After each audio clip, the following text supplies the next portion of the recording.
একসাথে কোন প্রতিষ্ঠানে হামলা হবে এটা আগেভাগে তো জানা মুশকিল।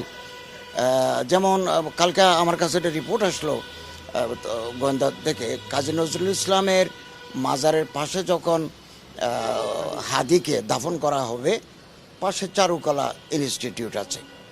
আমরা মুহূর্তের ভিতরে এরকম জানিয়ে দিয়েছে, গোয়েন্দাদের থেকে রিপোর্ট আছে, আমরা পদক্ষেপ গ্রহণ করার কারণে ওখানে কোনো ধরনের দুর্ঘটনা ঘটেনি।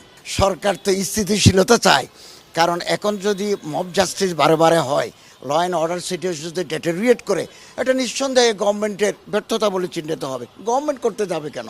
গভর্নমেন্ট তো প্রিভেন্ট করতে চায়, গভর্নমেন্ট আইনশৃঙ্খলাকে উন্নত করতে চায় এবং নির্বাচনের যে পরিবেশটা আছে এটা যাতে আরও সুষ্ঠু হয়। গভর্নমেন্ট তো এ ব্যাপারে সক্রিয়, সরকারি মদদে হবে এ কথাটা তো সঠিক নয়। এখন বাইরে থেকে যদি কেউ কোনো মন্তব্য করে, এটা তো বাংলাদেশ সরকারের নিয়ন্ত্রণ নাই, এটা তো মেটা তারপরে ইউটিউব কর্তৃপক্ষ আছে, এটা তো সরাসরি আমরা নিয়ন্ত্রণ করতে পারি না, বাংলাদেশ গভর্নমেন্টের উপর নাই।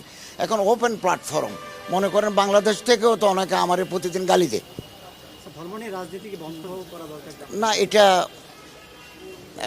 শুনেন, এই পদক্ষেপগুলো বাংলাদেশ সরকারের আওতায় নাই।